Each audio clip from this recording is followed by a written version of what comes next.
On m'a toujours fait croire qu'en fait, cette histoire, c'était honteux en fait, alors que finalement, moi, je suis victime dans l'histoire de tout le monde. Et en fait, quand on me demande vraiment ce que je ressens, du coup, j'ai vraiment l'impression qu'en fait, on m'a volé ma vie, en fait.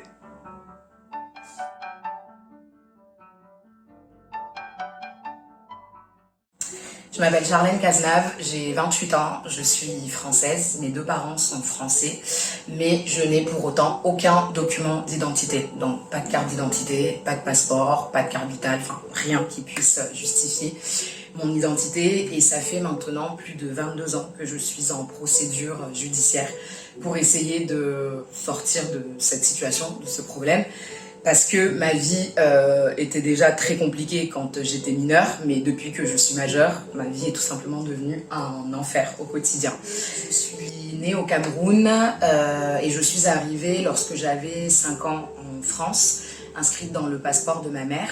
Et lorsqu'il a fallu fournir mon acte de naissance à la France pour pouvoir établir mon certificat de nationalité française, parce qu'il faut savoir que toute personne qui est née à l'étranger doit se faire établir un certificat de nationalité française pour pouvoir obtenir justement une carte d'identité et un passeport. Et lorsqu'il a fallu en fait fournir cet acte, mes parents ont fourni un acte de naissance qui comportait des erreurs sur mes noms, prénoms et lieu de naissance.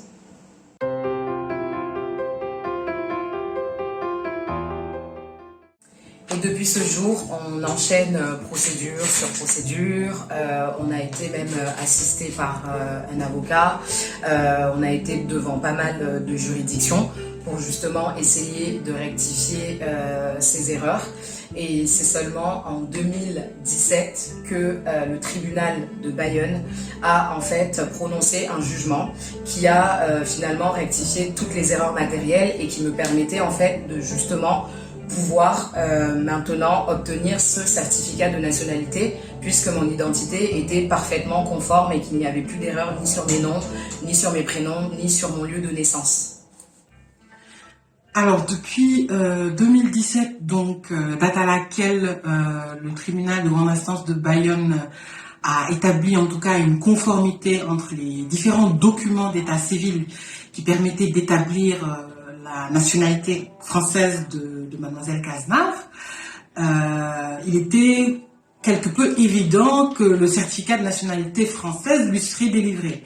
Ce qui n'a pas été le cas, donc on a été confronté à un énième refus de délivrance de certificat de nationalité française qui allait permettre finalement la production des documents d'état civil français, le passeport, la carte d'identité.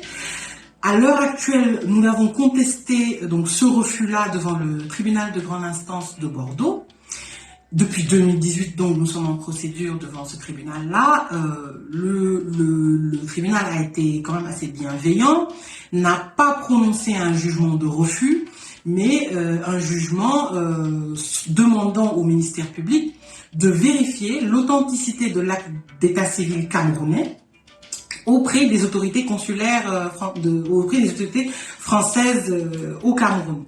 Donc depuis 2019, le juge demande au ministère public de demander à l'ambassade de France au Cameroun de vérifier si l'acte de naissance produit par madame Cazenave pour lui établir donc son certificat, passeport est authentique. Nous n'avons pas de nouvelles. Renvoi sur renvoi, aucune vérification n'a été faite à l'heure actuelle. Nous avons bien entendu contacté l'ambassade qui nous dit non, on attend le ministère public. Le ministère public qui, depuis 2019 quand même, demande des renvois successifs. On ne sait pas où l'on va. Nous avons écrit au défenseur des droits qui a ouvert un dossier pour madame Cazenave. Nous avons écrit au président de la République française. Nous avons en tout cas tenté de solliciter toutes les autorités administratives compétentes pouvant intervenir face à cette situation qui est quand même assez inédite. Car il s'agit madame Cazenave est une personne de nationalité française. Elle est française en vertu de l'article 18 du Code civil. Toute personne née d'un Français est française à la naissance. Donc elle, son père est français, elle est française. Sauf que, bien entendu, pour pouvoir se voir délivrer des documents d'état civil, il faut des actes authentiques.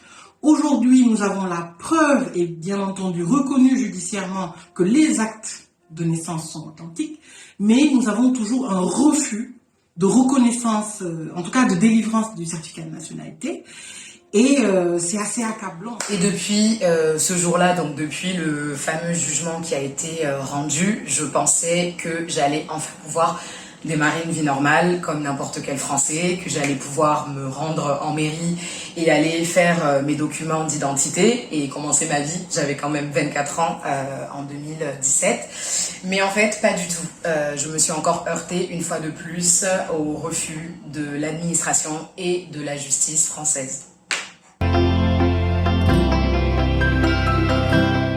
Et malgré toutes ces difficultés scolaires, j'ai quand même pu poursuivre ma scolarité jusqu'en Bac+5, puisqu'aujourd'hui je suis diplômée d'un master de projet innovant et communication digitale. Mais le problème s'est également posé donc pour le BTS, pour le bachelor et pour le master. J'ai toujours failli me retrouver bloquée à la dernière minute et ne pas pouvoir passer ces épreuves, mais toujours à l'aide d'attestations de mon avocat ou quoi. J'arrivais toujours à en venir à bout, mais le problème en fait c'est que tout ce qui peut paraître très simple et anodin pour n'importe quelle personne est toujours un parcours du combattant pour moi, notamment pour tout ce qui est par exemple, c'est très bête, mais je ne peux pas aller récupérer un colis à la poste. Je suis toujours obligée de le faire passer au nom d'un ami ou de mon copain, puisque eux ont des cartes d'identité. Je ne peux pas ouvrir un compte bancaire. Je ne peux pas passer mon permis alors que j'ai bientôt 28 ans, donc je devrais normalement avoir 10 années de permis, mais je ne peux pas passer mon permis. Et on sait très bien qu'aujourd'hui le permis est devenu quelque chose d'absolument indispensable.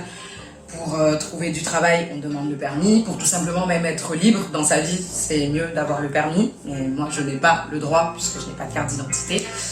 Et en parlant d'emploi et de travail, il faut d'ailleurs savoir que je n'ai pas de numéro de sécurité sociale définitif, qui est pourtant quelque chose qui est, une des premières choses qui est demandée lorsque un patron souhaite nous embaucher. Il demande donc carte d'identité et numéro de sécurité sociale ou carte vitale.